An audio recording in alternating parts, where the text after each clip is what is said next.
Selamat datang kembali di channel kami, tempat di mana kegelapan dan misteri itu sering bertemu.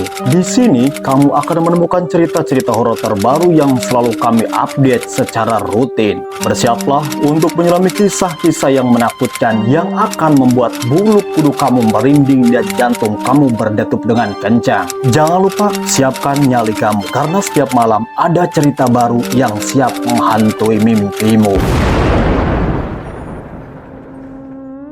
Sekolah favorit di kota itu selalu tampak megah dari luar awalnya.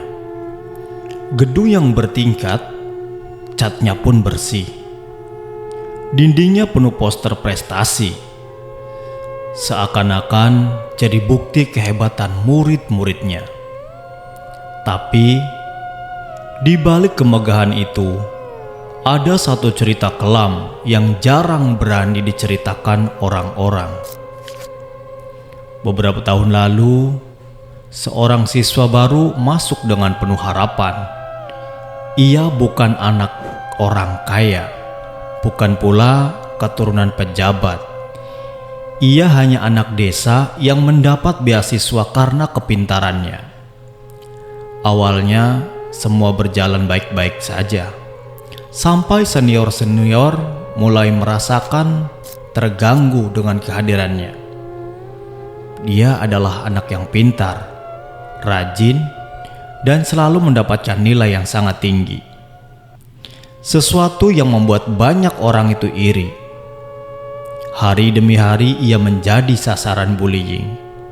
Kata-kata hinaan jadi santapan tiap pagi. Tasnya sering disembunyikan, sepatunya sering dicoret-coret, bahkan makan siangnya dibuang begitu saja ke kantong sampah. Guru-guru menutup mata, pura-pura tidak melihat. Seakan bullying itu hanyalah bumbu kehidupan sekolah. Sampai suatu hari, anak itu pun ditemukan tergeletak di toilet sekolah. Tubuhnya lemas, wajahnya pucat, dan di tangannya ada bekas goresan yang ia buat sendiri. Orang bilang itu kecelakaan. Ada juga yang bilang ia hanya sakit, tapi semua orang yang tahu kebenaran terdiam, memilih untuk bungkam. Beberapa minggu setelahnya, anak itu ditanyakan meninggal. Yang jadi aneh, sejak malam itu dan sejak malam pertama setelah pemakamannya, sekolah itu tak pernah benar-benar tenang. Dengan suara langkah kaki di lorong sering terdengar, meski jam sudah lewat tengah malam. Toilet tempat ia ditemukan selalu terasa lebih dingin dari ruangan lain. Bahkan beberapa murid mengaku melihat bayangan samar di kaca wastafel. Sosok yang menunduk dengan wajah penuh luka. Dan jejak saat itu, cerita tentang arwah penasaran korban bullying mulai menyebar ke seantero jagat raya. Sekolah favorit itu pun punya kebiasaan. Setiap menjelang lomba besar, murid-murid yang ikut lomba diwajibkan latihan sampai larut malam. Gedung sekolah tetap terbuka, meski jam sudah menunjukkan pukul 10 malam itu. Suasana begitu sepi, hanya ada beberapa anak yang pulang terakhir. Di lorong lantai 3 sekolah tersebut, lampu tiba-tiba berkedip. Suasana mendadak berubah dingin. Angin berhembus pelan, padahal semua jendela sudah tertutup rapat. Dari kejauhan, terdengar bunyi langkah kaki pelan, menyeret seolah tanpa alas kaki. Salah satu murid yang berjalan sendirian merasakan bulu kuduknya itu berdiri. Ia mempercepat langkah, tapi suara itu semakin dekat, semakin nyata. Ia menoleh ke kaca besar di ujung lorong. Dan di sanalah terlihat sosok samar, seorang anak dengan seragam yang kusut, wajah buset, penuh goresan, dan tatapannya sangat kosong. Tubuhnya seperti menunduk, namun matanya menatap lurus ke depan, tajam, seolah menagih sesuatu. Konon, siapapun yang menatap balik ke mata sosok itu akan dihantui rasa bersalah yang tak pernah hilang. Beberapa murid bahkan jatuh sakit setelah bertemu dengannya. Ada yang mengigau di malam hari, ada yang ketakutan setiap kali masuk toilet sekolah. Bahkan ada yang tiba-tiba berhenti sekolah tanpa alasan yang jelas. Malam-malam berikutnya, semakin banyak yang mengaku mendengar suara tangisan lirih dari dalam toilet.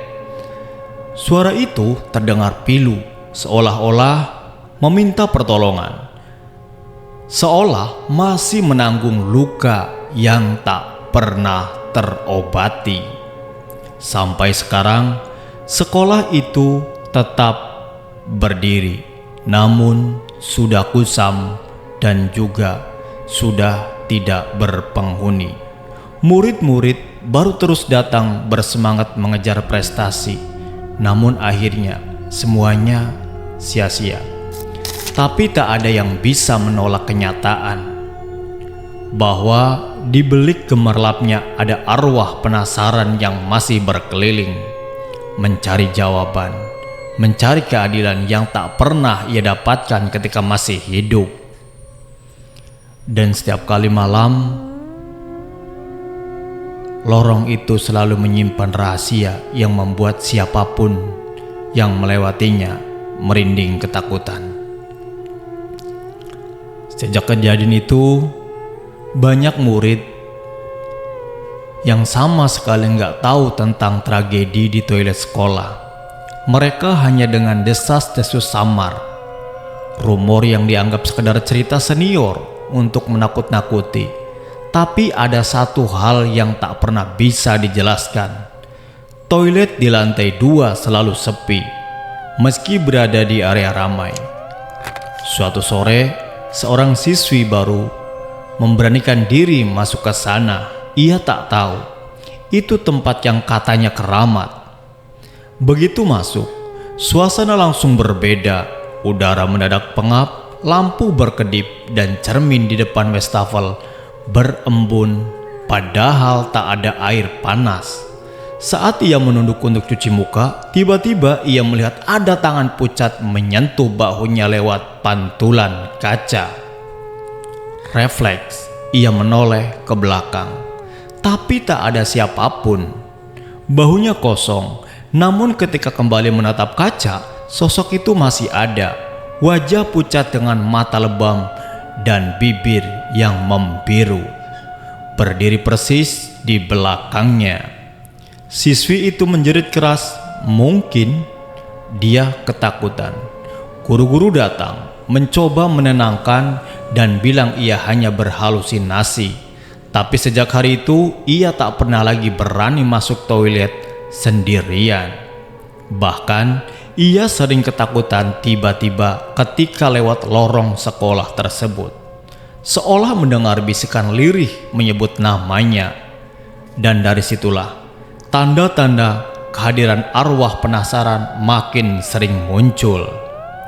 Gangguan itu makin nyata. Murid-murid yang dulu ikut merundung korban mulai dapat balasannya.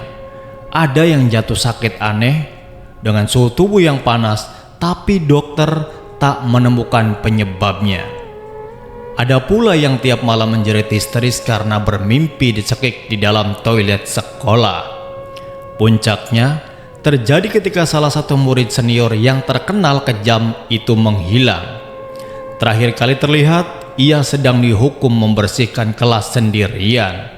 Teman-temannya bilang ia tak pernah pulang malam itu.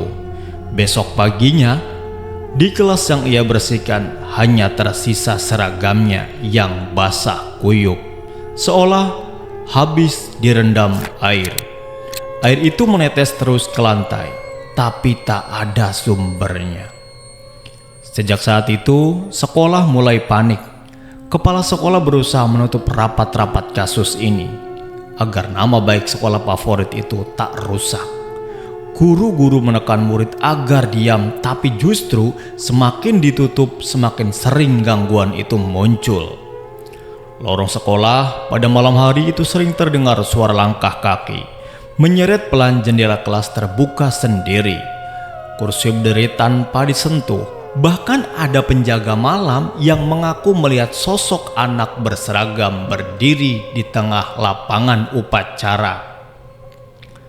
Dengan kepala menunduk, menatap tanah lama sebelum menghilang perlahan.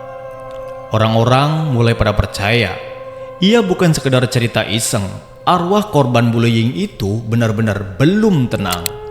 Ia mencari keadilan, menagih dosa mereka yang dulu menertawakannya, yang dulu diam ketika ia disakiti, dan entah siapa lagi yang akan jadi korban berikutnya. Jangan lupa klik tombol subscribe dan juga klik tombol loncengnya agar mendapatkan notifikasi ketika saya upload video-video yang baru. Bye.